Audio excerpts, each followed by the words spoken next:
just give you another look at this. It's quite something. Spectacular. Spectacular, as he says. I agree.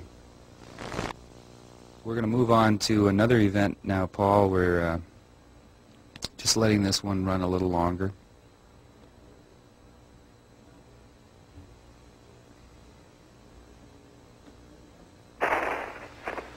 Now this one, Paul, this is another of the night shots. They like to put the night shots up when it's... In addition to completing the pre-flight plan, the two crew members also...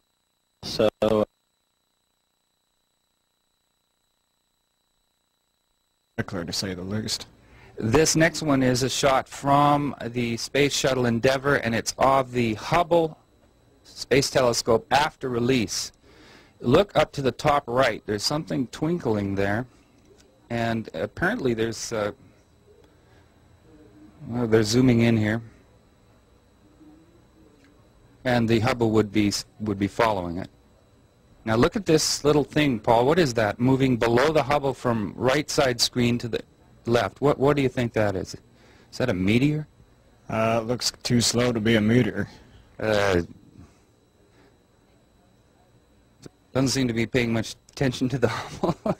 It's moseying right along under there. I don't think that's supposed to be there, but nevertheless.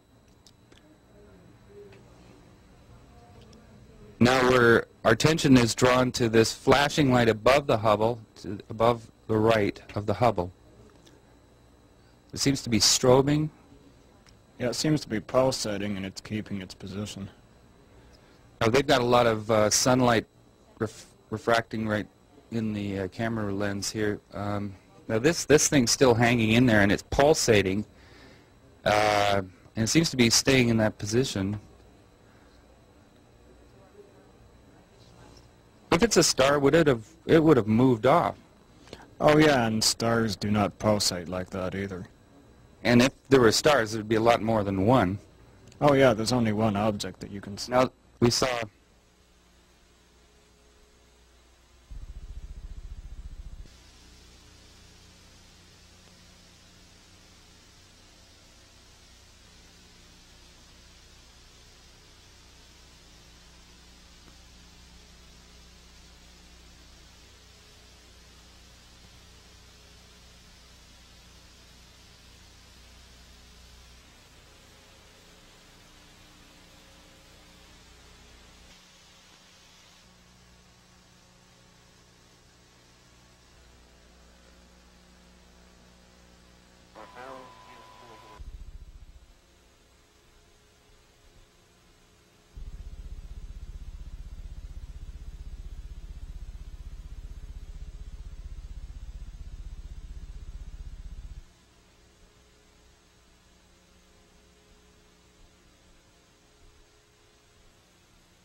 Columbia, reference to call out on the flight plan at 11 hours MET. Is there a target state vector on board? Affirmative. We have a new target vector on board. Okay, we'll get into those steps.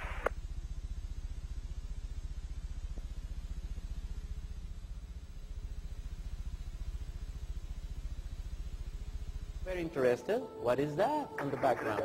That's complete. Strange luminous object.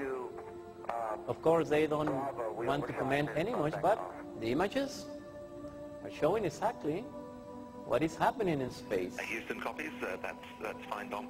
On our and we must realize that, and in this mission, there was a precedent, very interesting, that you are going to see, on March 25, the shuttle Endeavour was returning to Earth, so they performed a very interesting picture. This is a very strange object that was captured by them outside of the shuttle. As you can see here, they realized there was something there, and then they disfocused this image because they don't want to reveal too much. But now you can see in the big screen. So the action was already there all the time. But as I was telling you, on March 25, they performed what is known, here it is, what is known by NASA as the IMO star alignment. They focus the camera to space, and you are seeing here the stars, but also watch. Just to see if we can pick up a better pair of stars. Among those stars, Here in a few minutes. luminous objects flying everywhere around. So they realized they were revealing too much, and they moved the camera. But let's watch it again. Just to see if we can pick up a better This is a very rare stars. sighting. We'll get back The to you first here in time a they few minutes. broadcast this, I don't think they will do that again.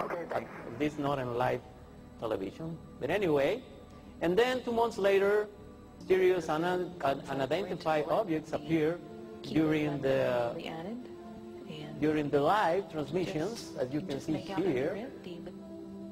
So this is becoming common for astronauts in space, even with the shuttle or in the International Space Station.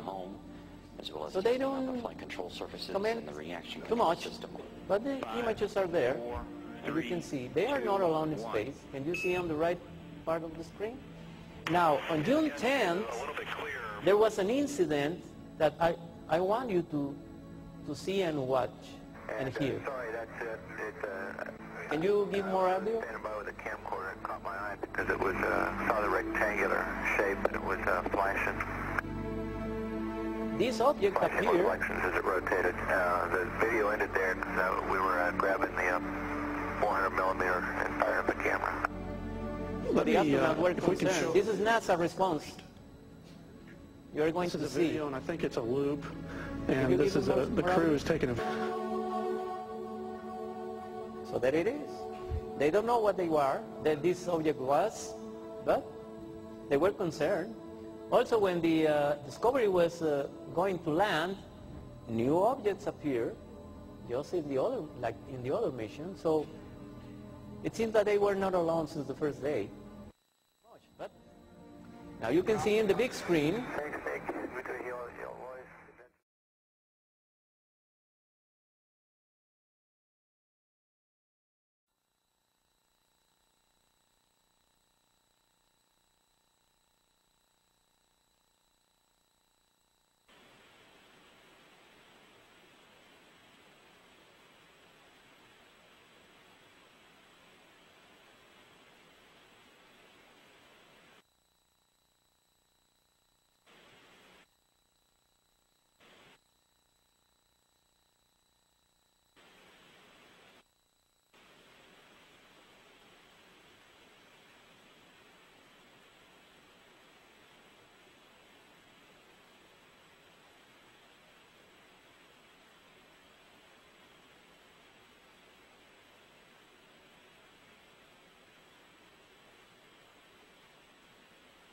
This is a close-up view of Space Shuttle Discovery's orbiter docking system that is extended in preparation for the docking. To the Discovery and the International Space Station. How can we interpret this? And now we have this crash between two satellites. An impossible crash. The space trash that is in the space is not floating anywhere. It is controlled. They know exactly where every single one of these crafts or remainings of old missions are. It means that was not accidental. How can we know this is truth? Well, let's watch. Let's see. Because